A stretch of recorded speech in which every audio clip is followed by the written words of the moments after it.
Good evening, everyone. Welcome. Thanks so much for joining us this evening. My name is Serena Longo, and on behalf of Harvard Bookstore, I'm so pleased to introduce this virtual event with Noga Arikha, presenting her new book, The Ceiling Outside, joined in conversation by Shayla Love. Thanks for joining us virtually this evening. Harvard Bookstore's virtual event series continues this spring alongside our in-person programming, bringing authors and their work to our community and our wider digital community. Find our complete event schedule at harvard.com/events, where you can also sign up for our email newsletter and shop our shelves from home.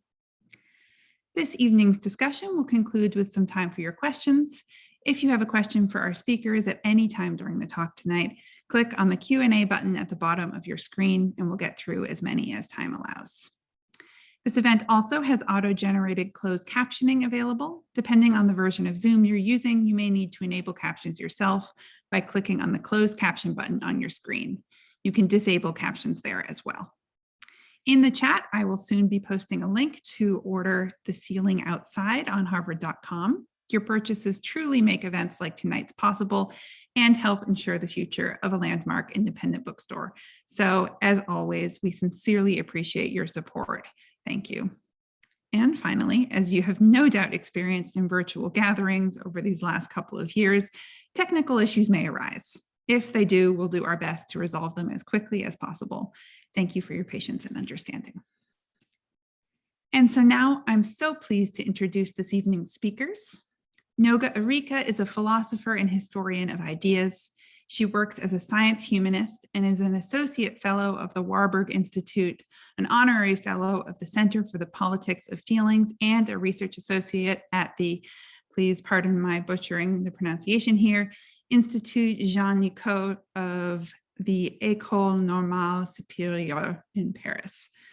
Her critically acclaimed first book, Passions and Tempers, was a New York Times Review Editor's Choice and one of the Washington Post best nonfiction books. Joining her on our digital stage this evening is Shayla Love, senior staff writer at Vice News. They'll be discussing Noga's new book, The Ceiling Outside, The Science and Experience of the Disrupted Mind. Kirkus Reviews calls it wide-ranging, engaging study that encompasses philosophy, history, medicine, memoir, and science. And Siri Husfit writes, astute, compassionate, and brilliant, The Ceiling Outside is finally an adventure story in the bewildering drama of being. We're so pleased to be hosting this event tonight. The digital podium is yours, Noga and Shayla.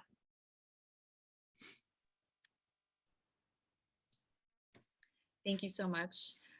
Thanks everybody for watching, and I'm so excited to talk about your book, Noga, because I just loved it and it combined so many interests that I have that sometimes exist in different fields, but it brought them all together into one. And your book is centered around patient stories in order to provide that anchoring to all these different ideas of how the mind works and how it's connected to the body. So I think it's fitting for us to start with a description of one of the people in your book, one of the patients' stories among many, but one of the ones I thought was most interesting that comes at the beginning is a woman named Vanessa who woke up one day and her whole life was kind of unfamiliar to her. Maybe you can just walk us through what Vanessa's story was like. Sure, well, thank you. It was lovely to be here with you. And it's lovely to be at Harvard, the Harvard Bookstore virtually, so thank you.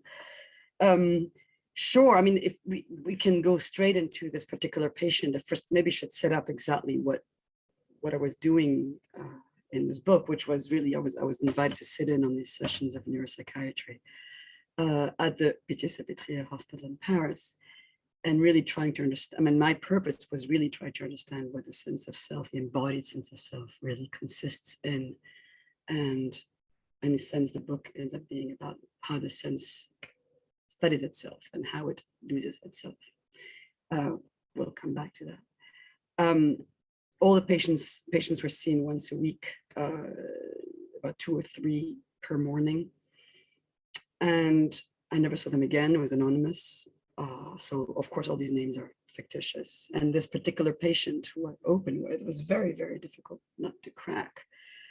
Her case was very strange. She woke up out of a hypoglycemic coma, having forgotten 10 years of her life, indeed. And the question was, what happened? because there were no lesions, visible lesions. So this was not a clear-cut neurological patient. Neurological patient would be somebody who has visible, clear lesions in the brain. And it was very difficult to interpret what had happened to her. And so it was trying to understand what happened to her was a way also for me to engage with research on memory, on the nature of the connection between memory and the self, on different kinds of memory. And also on this, which I talked about quite a bit throughout the book, on this beleaguered separation really between psychiatry and neurology, why they separate. And in a sense, that particular unit was created in order precisely to remedy that separation. The unit doesn't exist anymore, and the separation is still there. But with advances in how in visualization, on brain imaging technologies, and on our increasingly fine-grained ability to interpret these images, we're able to actually move that border and realize how porous that border is between the visible neurological damage and the more functional or diffuse psychiatric injury and or illness or disturbance or whatever you want to call it. So she was exactly that kind of patient who really fit sort of, it's so difficult to know who can treat her, who can help her. And the interpretations that the doctors and neurologists and psychiatrists gave really pointed towards what one does call functional disorders, some form of what used to be called hysteria. And as it happens, hysteria had been studied primarily by Charcot on that very hospital campus where I was and where she was examined in the late 19th century. So it's a very complex in a sense, in the sense I was looking at all these, how these disciplines fit in with each other, how they're separated from each other, how patients end up falling through cracks precisely because of that complex history of what we take to be embodied and what we take to, and well, everything is embodied, we know that now, but in what we take to be graspable and what we don't. Yeah, and with Vanessa, I think some of the details of her story were so striking to me because you mentioned that she didn't recognize her husband because she had met him in this 10-year memory gap that she had lost. And she also didn't recognize herself. She had physically changed so much. And so something about her physical form changing in those 10 years made her really detached from her identity and just who she felt she was. It's easy to imagine that happening with another person, but then to also have it happen to yourself, like, really shows how, our physical form is connected to our sense of identity too. Yes, exactly. She woke up, her hypoglycemic coma was due to an undiagnosed diabetes. She was obese at the time of that coma, and she had been slim 10 years before. And so I tried to understand what had happened to her in terms of precisely that embodied sense of self, which was not brought to bear in the clinical context. So when I wrote the book, so for a year and a half, I saw these various patients, including Vanessa. I then selected a few of those who struck me as most that I really wanted to write about, but whose cases were not the most dramatic. So I thought that would have been the wrong thing to do. Still, there were dramatic cases in themselves. And in order to then interpret what happened to them, I brought to bear a lot of this research that I'm very interested in, that I know you're also very interested in, on interoception. That means the sense of the body from within, how we understand, how we feel ourselves to be from within, all these signals that are actually enabling us that actually end up being emotional states of awareness, and so on and so forth. And I realized that particular field, which is growing hugely in neuroscience and psychology, was not brought to bear, as I said. It was not brought to bear in the clinic. The doctors were brilliant doctors, but they were not trying to understand what happened to patients in terms of embodied theories. And so that's when I realized that we need to bridge those two worlds. Yeah. And like I said, this person named Vanessa, which is a pseudonym, she's just one of many characters in your book. And when I was reading it, I was reminded of one of my favorite authors, many people's favorite authors, who's Oliver Sacks, who was a neurologist who, went beyond just clinical descriptions of people that he met, but really took like a humanistic lens and described them in a really beautiful way. And we have so many wonderful clinicians who write about their patients in this way, from neurologists to psychotherapists, and it's a really beautiful genre. But I wanted to ask you, since you're not a clinician, you're a philosopher, you were there just observing. Unlike Oliver Sacks, you didn't meet people over and over again.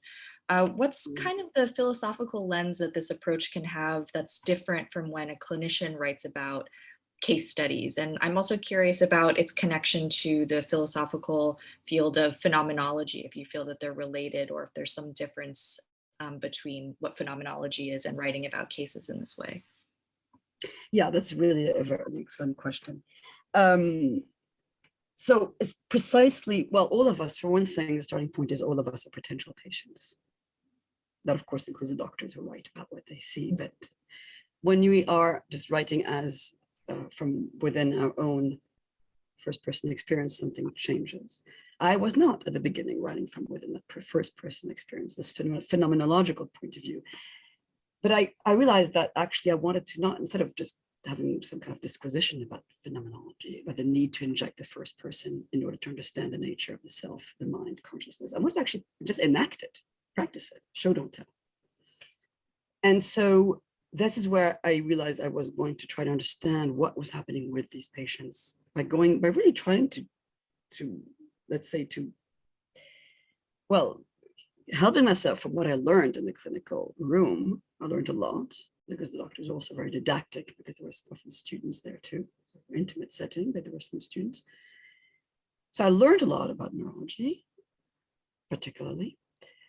So I was able to really understand, to try to follow what they were talking about when they talked about the patient. But actually, I realized I wanted to understand what these people what they were really undergoing as persons. And for that, of course, you need to have some kind of, empathic gesture, so to speak. And it does go through a sort. I mean, you realize when you do this that there are always these unbridgeable distances between yourself and others, when especially people you've never met or never will meet. So there's kind of a lot of interpretive work going on. But it is definitely enacted phenomenology. And then what happened, which is crucial, is that while I was writing, actually, I stopped going to the clinic, but once I started writing in the middle of a draft, I realized my own mother could have been one of these patients, because she was developing dementia. And so suddenly this whole thing about the self ended up being really lived, enacted, very close to the bone. And I realized, well, I have to write about my mother. And what ended up happening, I was hesitant at first, but then I realized I had to do it out of sense of responsibility, or also towards all the millions who have dementia in their families. And also just to be, in a sense, that a kind of honest gesture. I couldn't hide possibly this extremely important and very difficult thing that was happening in my own life while I was trying to understand the lives of others. And so in the end, my mother's condition and the whole experience of it ended up feeding into my understanding of the patients. The science shed light on the patients as well as on my mother. The patients shed light on the science, and all of this was kind of mutually feeding. So it's a kind of 3-level book in a way, but all of these levels are feeding upon each other. And ultimately, it was my mother who really, even from within her dementia, kept it all together. Somehow, she really ended up, unbeknownst to herself, bringing it all together. So this is it. So I was writing in a sense as a philosopher, as a humanist who was really, really engaged with science, and as a daughter.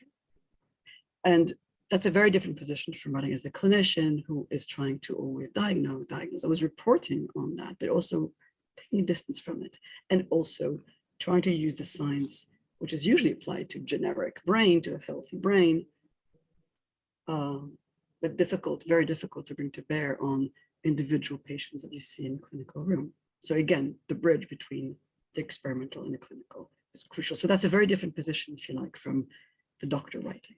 Yeah. And like one of the reasons I love Oliver Sacks is I think there's maybe like an implicit or unconscious philosophy to his work, maybe something about neurodiversity, right? Or like all different types of brains having value. But your take on this sort of genre is much different, where you're really going in with some, more direct philosophical musings about self and identity, and the mind and the body. It's much closer to the surface than a clinician's work. Yeah, it's true. You can tell that, right? I am very interested in these debates, and I think that they need to be brought to the fore. And there are 20,000 words of endnotes, which are the scientific meat, if you like, that people can go to if they're interested in looking further.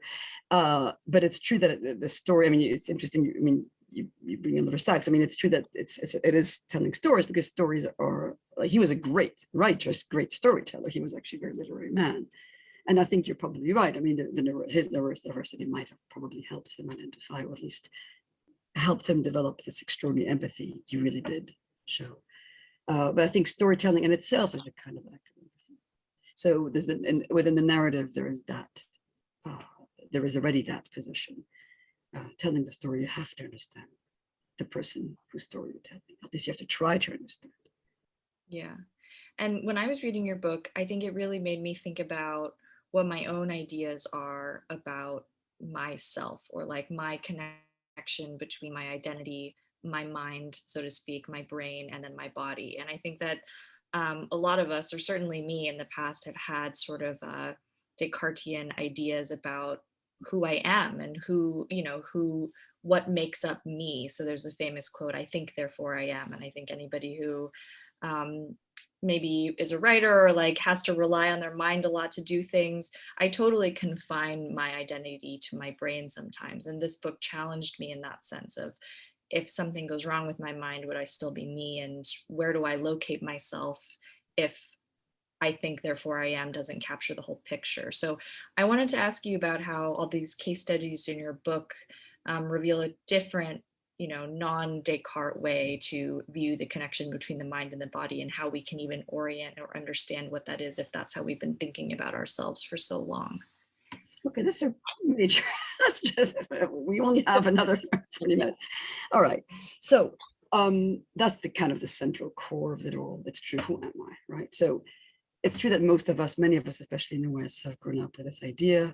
It comes actually more and more from Plato, really, all the way back, of a superior, disembodied mind, soul, possibly immortal. This is justification for a lot of religion. And my point of view, my starting point is definitely anti-Cartesian. It is the idea that we are very much material. We are our bodies, and the brain and the mind is not some disembodied entity. It's very much material entity. That is the idea of location is an old fantasy, the homunculus fantasy, which is not helpful in this case. What is, again, very, very interesting nowadays is to see how a lot, I mean, in the history of philosophy, we can't sum it up now. There's been a lot of anti-Cartesian strands within, even during Descartes' lifetime. It's not, but he was definitely, in a sense, considered the founder of this modern philosophy of, my thoughts are this disembodied items. That is how we experience things, but it's not the truth. The truth is, first of all, that we are profoundly emotional beings. We are embodied, and our emotions are embodied, they're physical. And the work that you're also familiar with on interoception, I think, is revolutionary, because it's showing us in very concrete empirical ways. It's giving us an exit out of this philosophical conundrums, showing us why these are actually not even philosophical conundrums. I don't think there really is a brain-body problem of that kind, a mind-body problem. What has happened, though, is that over the course of, let's say, especially the first half of the 20th century, the mind-body problem gave way to, dualism gave way to a brain-body dualism, where indeed this idea that the mind was entirely the brain, and everything was located in this entity that you could actually just screw off, put somewhere in a vat and so on, which again is wrong, because the brain actually is in constant interaction with the rest of the body. And as Antonio Damasio, the neuroscientist, who was fundamental in changing this picture 30 years ago almost, with his first book, Descartes' Error and Error, and thereafter, showed very, very concretely how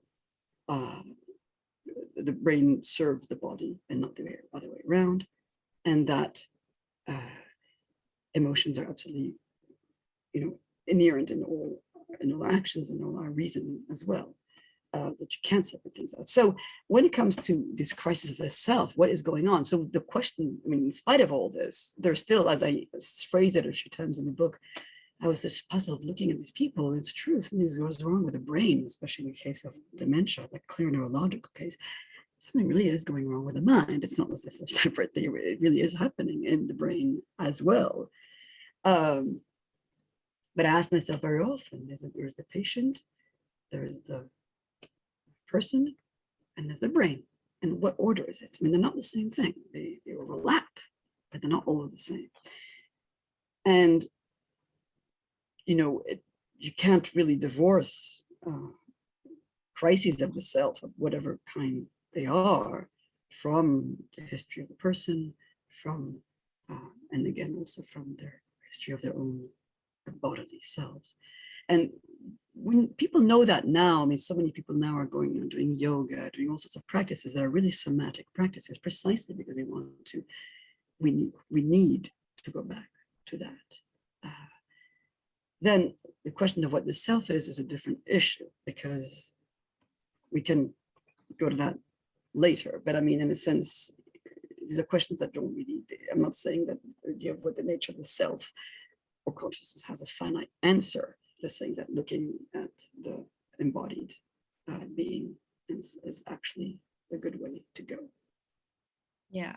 And I think, so you mentioned that there's been this long history in philosophy of speculating where the location of the self is, the relationship between the mind and the body. But we've said the word interoception a couple of times. I want to just define it in case people don't know what it is. And interoception is essentially just you sensing your physical sensations. So when you feel hot or cold, that's a really good example. When you feel hungry, but then it's every other single physical sensation that you're capable of sensing within yourself. And it's a really interesting field of, quite rigorous science, but that pairs so beautifully up with these philosophical questions that have been around for a really long time. And so I'm just curious about your relationship to the scientific discipline of interoception and how you first heard about it, or how you feel it connects to these philosophical ideas. Is there like a good connection between these scientists and philosophers talking about these issues, and how do they sort of use the science and the philosophy together to answer these questions about, like, is it the brain to the body? Is it the body to the brain? Are we somewhere in the middle? I love when like philosophy and science overlap like this. So I'm curious what your experience has been like interacting with that field.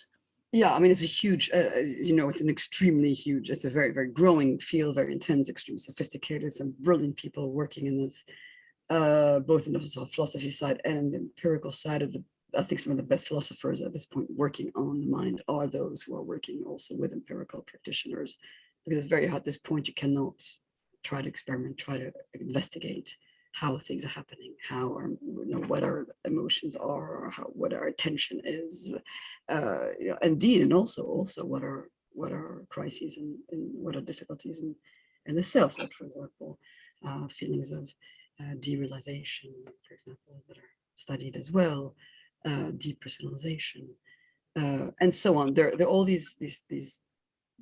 Then there's also depression. There's also all these various very common mental ailments, or mental, we call them, let's say, emotional ailments, that are not just there to be that actually help, that are benefiting from all these accounts that show really how a lot of our ill-being, to use an expression, really derives from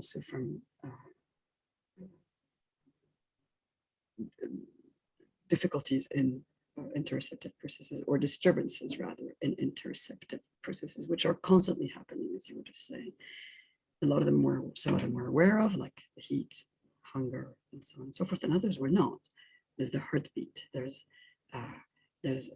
and I said, all our emotions and all the ways in which we're constantly adapting to a constantly changing environment, keeping us, let's say, in a constant state of equilibrium, so to speak, homeostatic equilibrium. That's what the interoceptive, that's interoception corresponds that, constant homeostatic adjustments that allow us to actually survive within a constantly changing environment.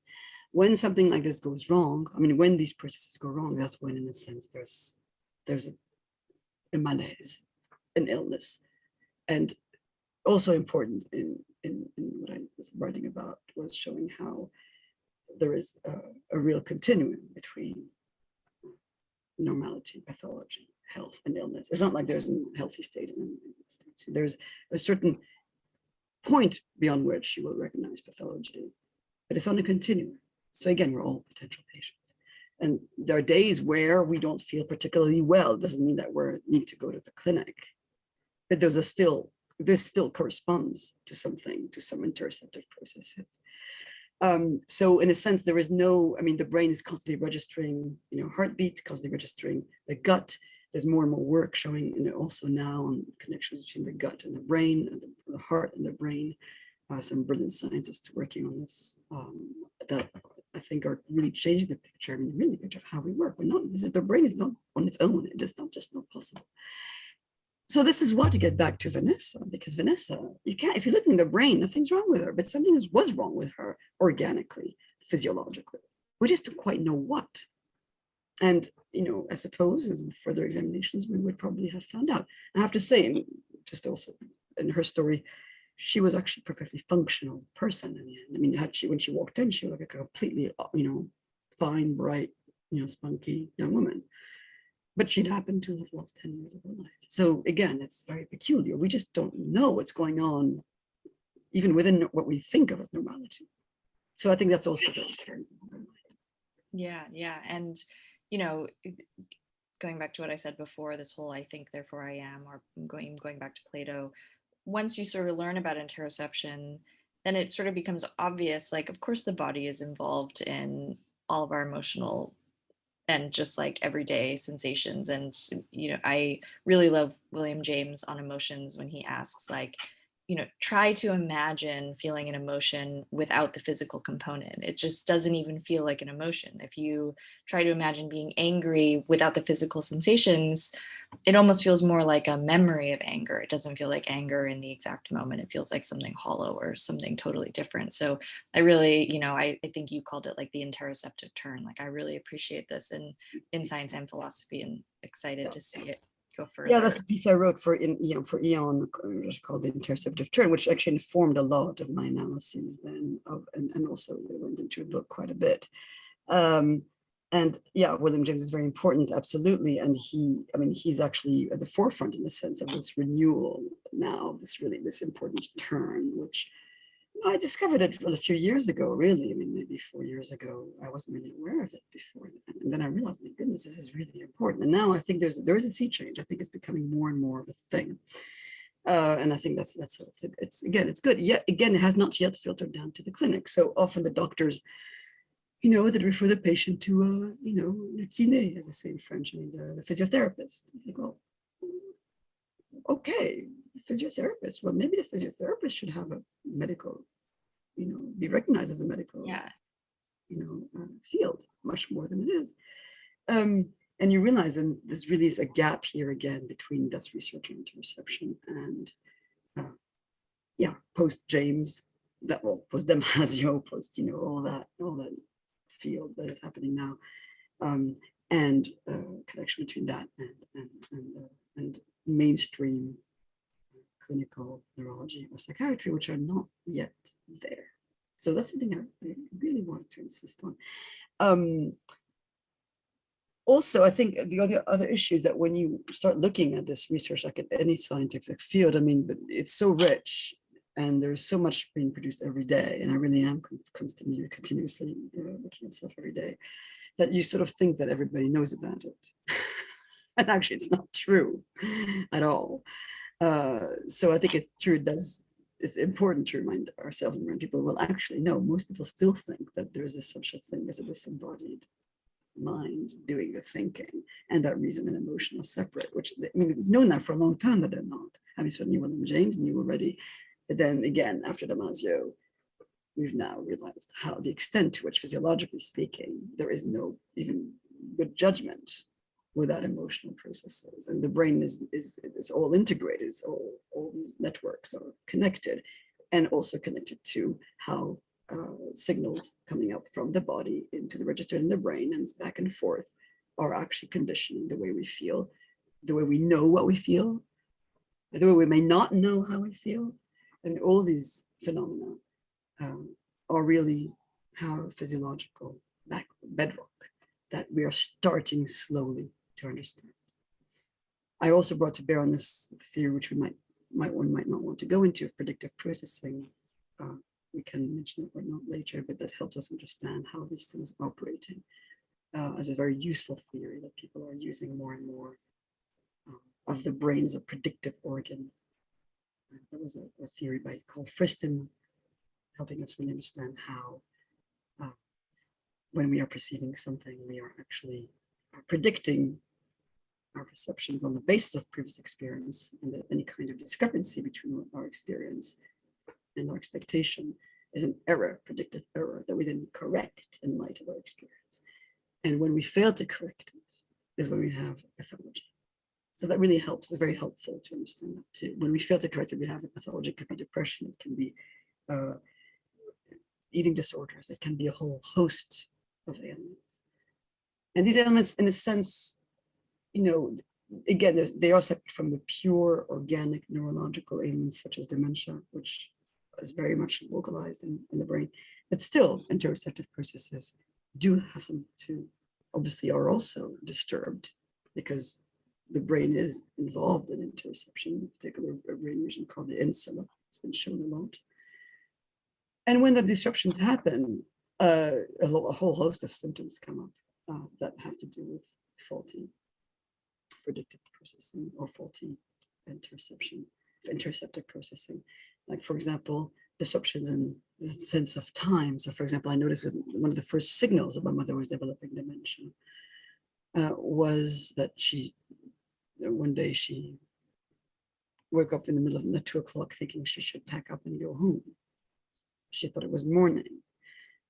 So problems of spatial disorientation, temporal disorientation, these actually have to do with, again, the very physiological processes that had to do with, again, that came from, it turned out later, it came from the neurological unraveling, the unraveling of her brain. Mm-hmm. So this is where you really, it's impossible to separate things out, really. We can't separate things out. We want to, in a way, because it makes things easier, but really it's not helpful. Yeah. And I think many, your book is filled with case studies of, very colorful, interesting, at time on the more extreme end of the spectrum, examples of people who, like lose their memory or hear voices or things that we might think, oh, that's not an experience that I have, although it could happen to any of us at any time.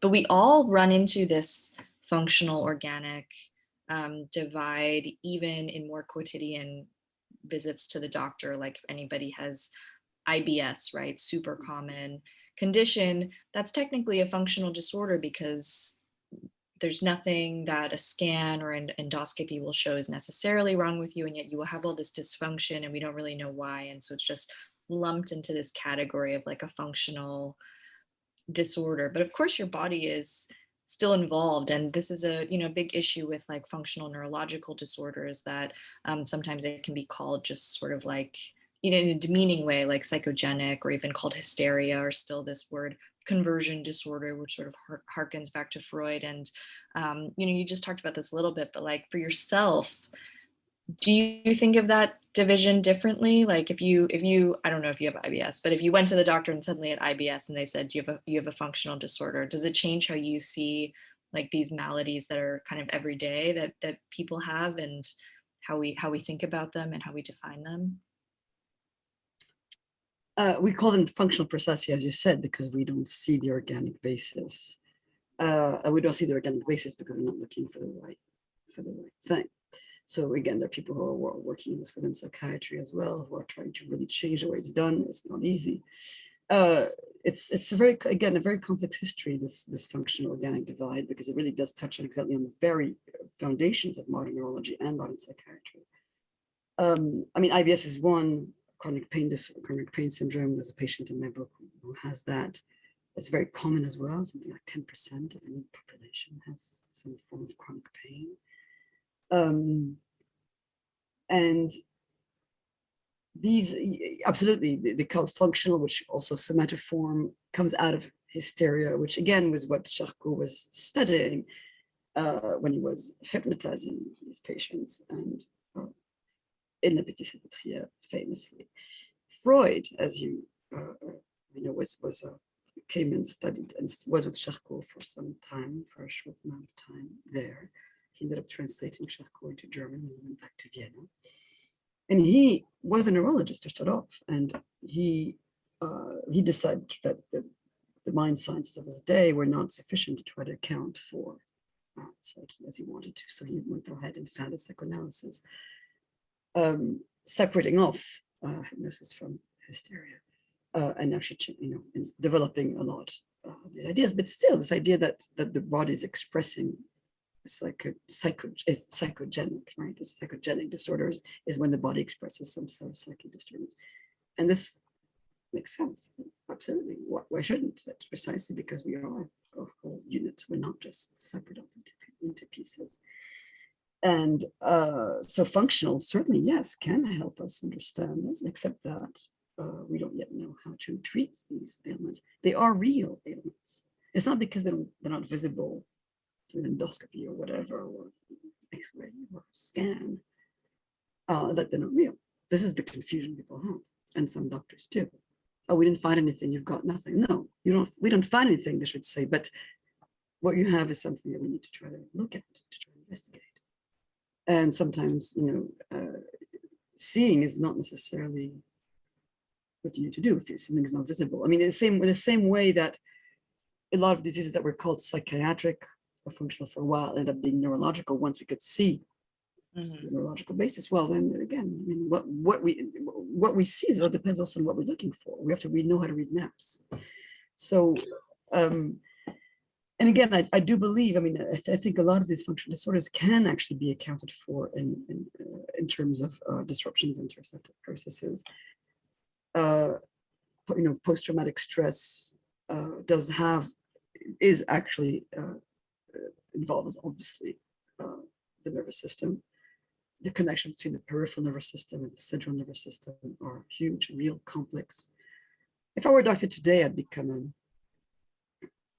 neuroendocrinoimmunologist. Because this, again, it's all connected. The hormones, neurotransmitters, immune systems, all these things are connected. We don't actually really know. I mean, it's so complex. There's so much we don't yet understand, but we know it's a very complex physiology. We should be a bit humble about it. And again, it's not because you don't see it that it's not there. So I think people should always remember that. And functional diseases, so-called, are extremely common, indeed, very common.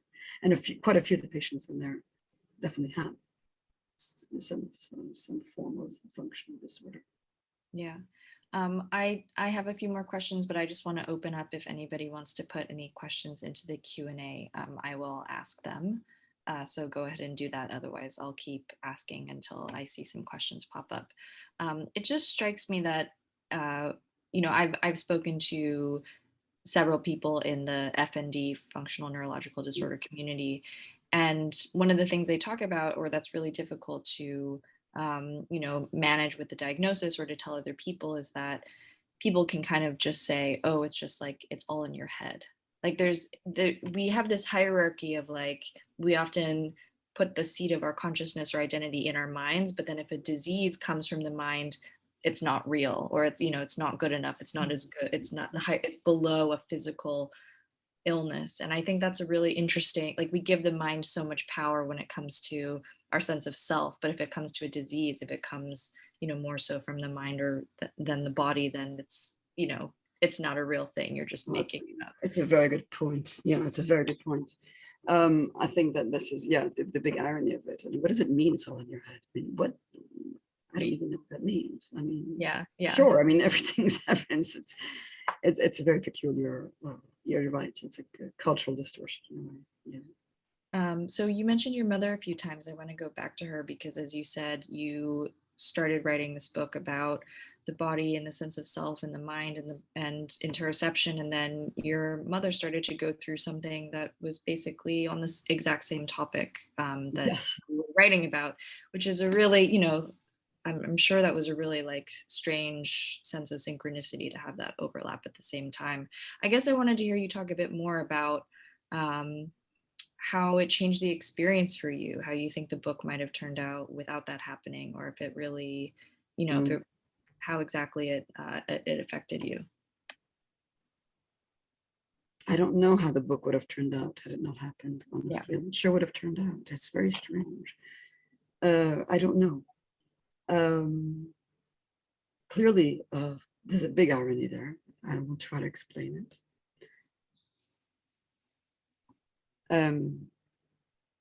But I had to write about her. I just did. And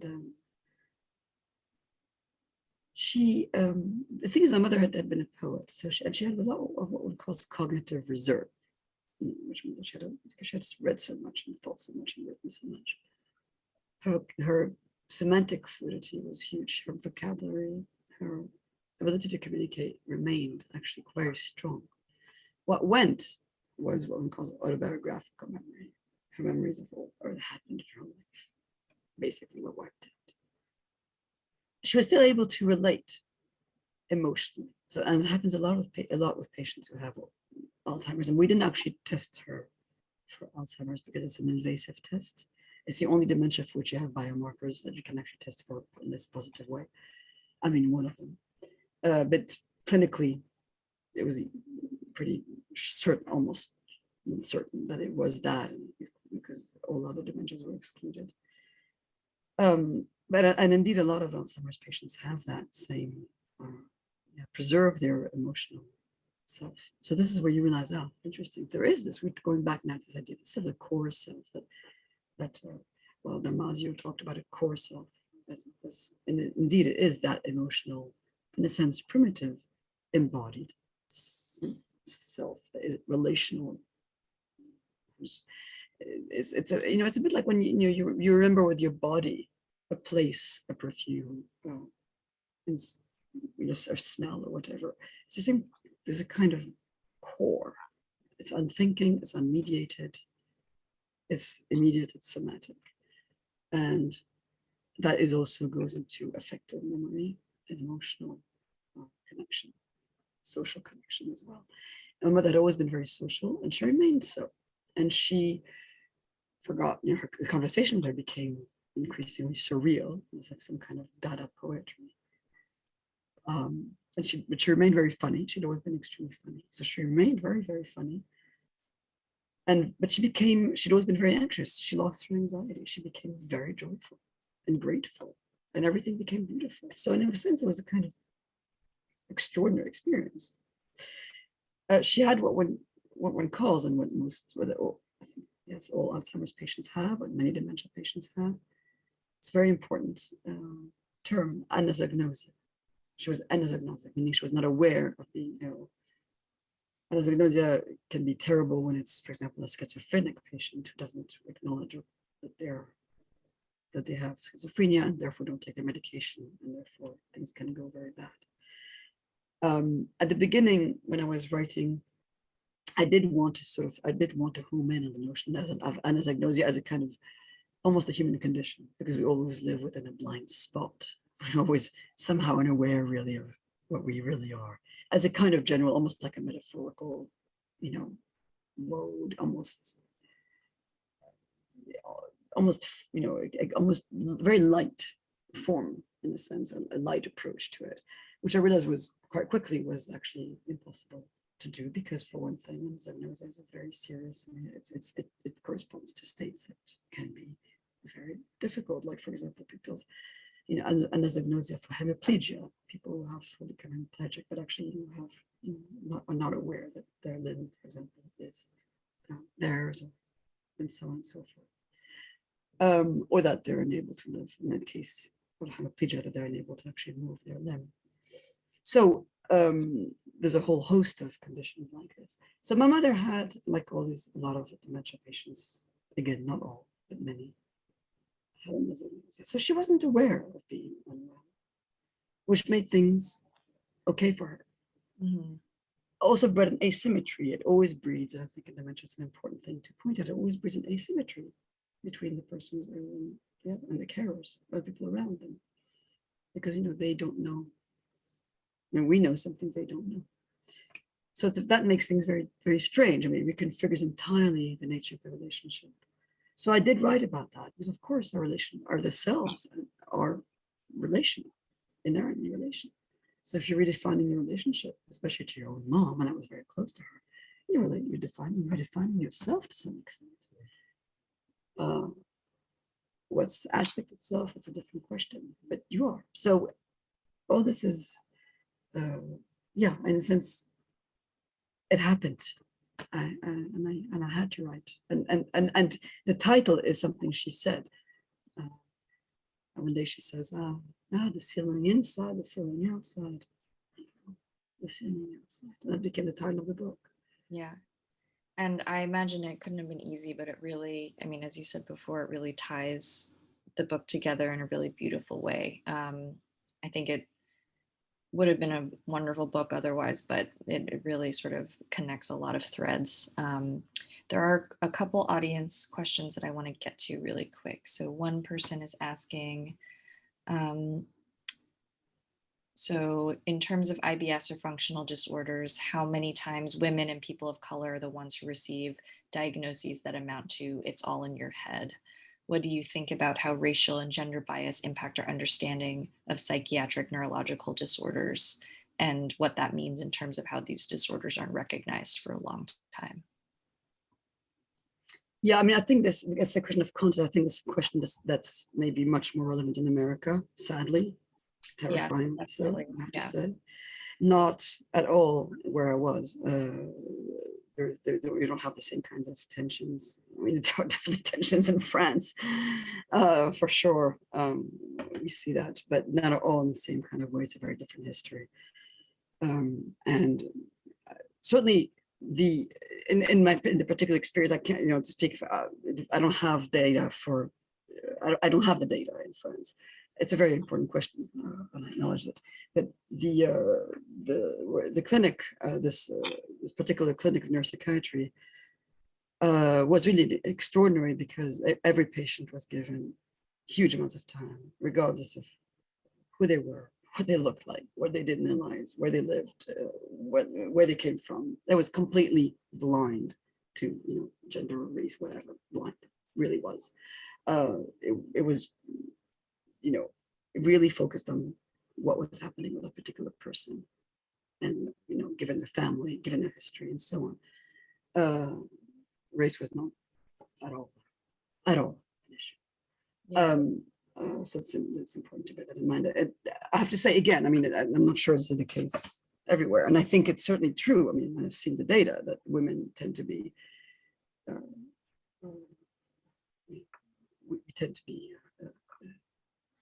certainly pain in women seems to be dismissed much more readily. We tend to be given antidepressants instead of actually having the pain acknowledged. There's a whole host of ways in which medicine is still very, very patriarchal in a way that is actually anosognotic. I mean, it doesn't know itself to be that. I think a lot of doctors don't even realize it, whether they're female or male, by the way. I live now in Italy where the women are anosognotic about patriarchy. They've completely internalized it. It's not about the gender anymore. It's about structures that are conditioning your point of view. And becoming aware of these structures is very, very difficult for some people. But it's an important question, and that particular unit, there was none of that. And I think France is as you know, practices racial blindness. Right? There's no data on color people.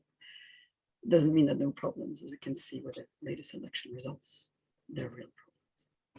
But again, they're different from America. America is a very different kind of fish.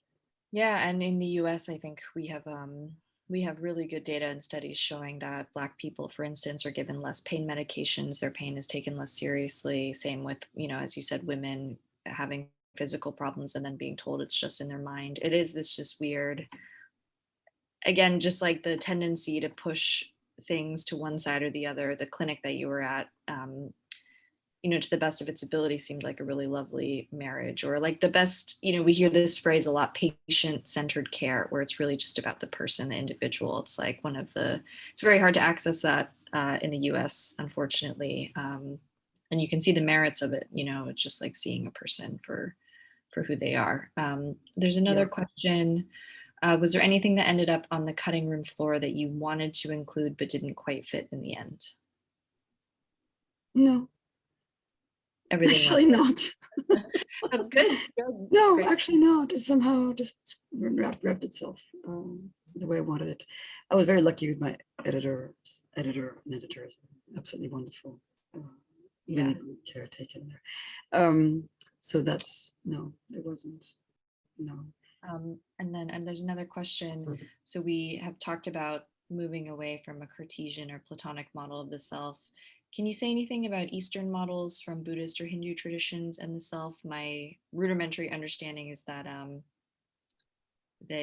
there is no self in Buddhism, or you should move away from the concept of the self. So if you know anything about that, I think. Well, I know a little bit. Actually, at one point I was trying to understand even just Sankhya yoga philosophy.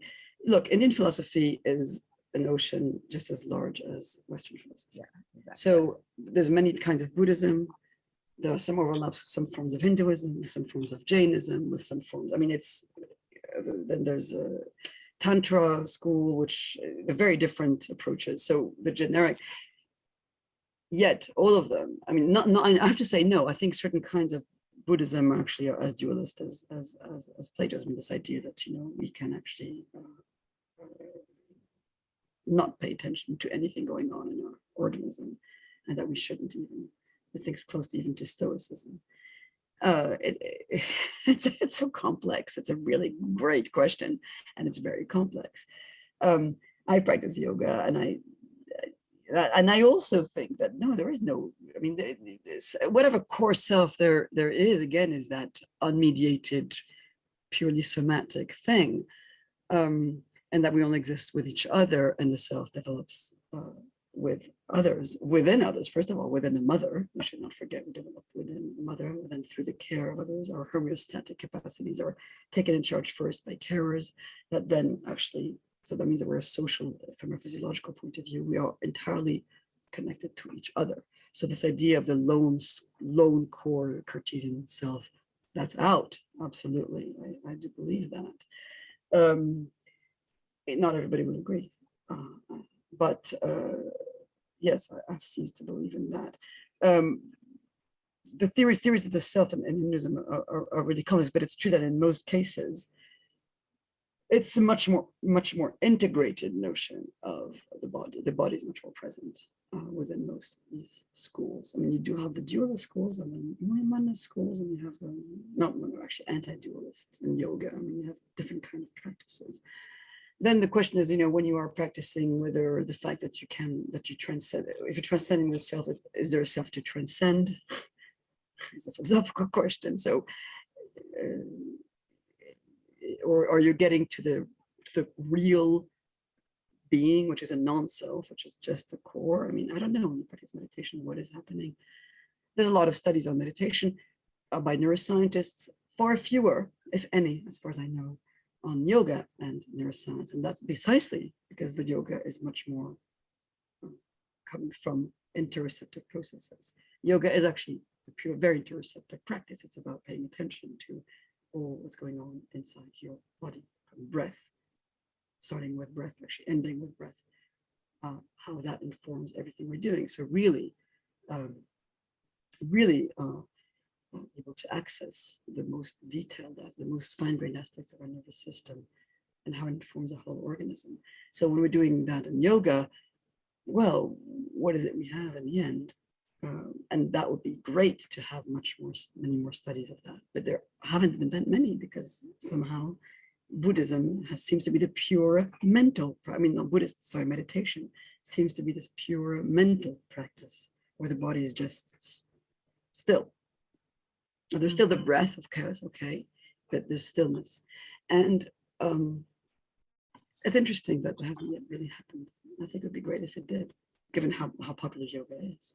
Yeah, and just to the person who asked Useful the it is. question, there's some great experimental philosophy work done by Joshua Knobe with a Knobe at Yale and others, which sort of explore people's like folk understanding of what the true self is. And there's some pretty interesting findings out of that, of what people consider to be their true self. And, you know, that we can still disagree or agree with what that definition is, but it does seem like a lot of people have this instinctual understanding of what their core self is and what it means. So it's a really fascinating question. I love to see it interact with sort of like empirical studies, and I hope there's more. Absolutely. Yeah. Well, Damasio worked a lot about that, of course, but William James had a fantastic chapter on this stuff in the Principles of Psychology. And yeah, the different layers. And the other question that's really important, that's very pertinent also, given all every patient I wrote about has some issue with memory, of course, and temporal distortions, also a sense of time. But the connections between memory and self, because of course, my mother lost her narrative memory, her episodic memory, so her narrative self, but she didn't lose entirely her self. So this is another thing. So there are overlaps again, but they're not exactly the same thing. It is true, Vanessa, she was still Vanessa. She was still clearly, she still recognized herself to be as the woman who had lost her memory, but she was still the person who had lost her memory. So it's quite interesting, actually, how she was distressed at her loss, but she recognized it. She was aware of it. She was an autonoetic memory. She was aware. She had lost the sense of the memories that she'd lost were autonoetic, in the sense that she'd lost the sense that the things that had happened in her life had happened to her. And that helps to constitute what we are. But again, memory is always dynamic. It's not storage, it's dynamic, it's constantly reconstituted. Right. Every time you remember something, you recreate the memory. You recreate it. And Oliver Sacks wrote very well about that too. Yeah. Wonderful. Well, we're coming up on the hour. I